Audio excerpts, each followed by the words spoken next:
Sveicināti!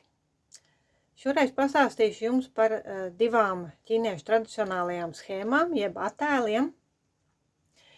He-tu, jeb dzeltenās upes karte, un lo-shu, jeb lošai upes raksts. Rietumos vairāk ir pazīstams taidži simbols ar jin un yang pretmetiem, kas simbolizē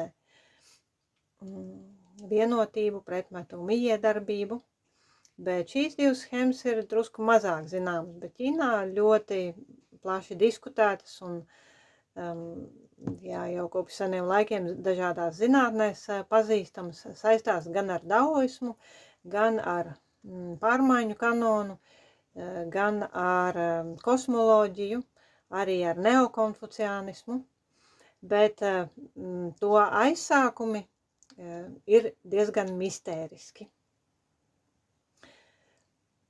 Tad tādas konkrētākas ziņas par tām ir sākot no Han dinastijas, lai gan attēli parādījās vēl vēlāk. Han dinastija bija, tas apmēram pirms mūsu ēras 2.–1. gadsimts, tad agrīnā Han dinastija, kad varētu būt pirmā informācija par šīm, tāda skaidrāka informācija. Lai gan pieminētas tās bija jau senāk, bet tā skaidrāk aprakstītas tikai šai laikā. Bet pašas schēmas nāk vēl no vēlāka laika, tad nav zināms, kad tās konkrēti ir izveidojušās, bet tās tika aprakstītas jau sīkāk Sung dinastijas neokonfuciānistu darbos, un Sung dinastija tas ir 12. gadsimtā apmēram, tad vēlīnā Sung dinastija. Piemēram, izcilais matemātiķis Shao Yun, kā arī neokonfuciānisma, jeb mācības par principu iedibinātājs Zhu Xi, komentēja un skaidroja šos attēlus. Kas tie tādi īsti bija pirmsākumos, ir daudz minējumi, bet nav nekas skaidri zināms. Tad iespējams, ka tie ir bijuši senie raksti vai arī senās kartes. Klīst leģendas, ka Džou dinastijas laikā He-tu ir bijis viens no galma dārgumiem, kas kā labvēlības simbols tika glabāts galma dārgumu krātuvē. Kaut kāds jāšmas priekšmets. Qing dinastijas pētnieks Huang Zhongyi domā, ka tās bija pirmās ģeogrāfiskās kartes vai arī visuma modelis, tā kā makrokosmos, kas atspoguļojas arī cilvēka iekšējā mikrokosmosā. Citi zinātnieki domā, ka tās varbūt bija laikapstākļu kartes vai debesu virzienu schēmas, vai pēc polārzvaigznes noteikti kalendārie pieraksti, vai piena ceļa zvaigznājas un astroloģiskās norādes. Iespējams arī, ka tās kaut kā saistījās ar daoistu alķīmiju un nemirstības nektāra iegūšanu vai attīstīšanu sevī.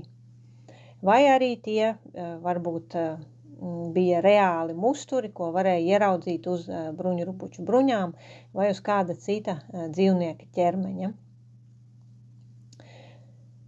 Sung dinastijas laikā, kad īpašu izplatību ieguva numeroloģija, tad arī šīs kartes sāka vairāk analizēt, jo tās pamatā balstās uz skaitļiem.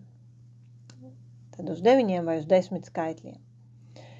Uzskatīja, ka He-tu simbolizē tādu kā teoriju, substanci, jeb Qi, un attiecas uz pirmsradīšanas laiku, uz Xiantien, tad pirms pasaules rašanās laiku, kad viss bija statisks. Bet lo-shu attiecas uz pielietojumu, jeb jun, un uz laiku pēc pasaules rašanās, tad, kad jau bija dzīvība un dinamika, tad attiecas vairāk uz dinamiskajām izmaiņām.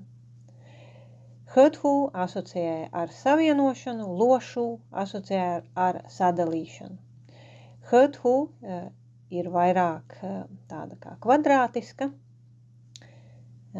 balstās uz 10 skaitļiem, un saistās arī ar 8 trigrammām, bet vairāk ar 5 elementiem. Un lošu ir vairāk apaļa, balstās uz 9 skaitļiem un izteikti tiek savienota ar 8 trigrammām. Tad vēlāk šīs abas schēmas plaši izmantoja medicīnā, nākotnes pareģošanā, veiksmīgo dienu noteikšanā, ģeomantijā, zīlēšanā un citās jomās.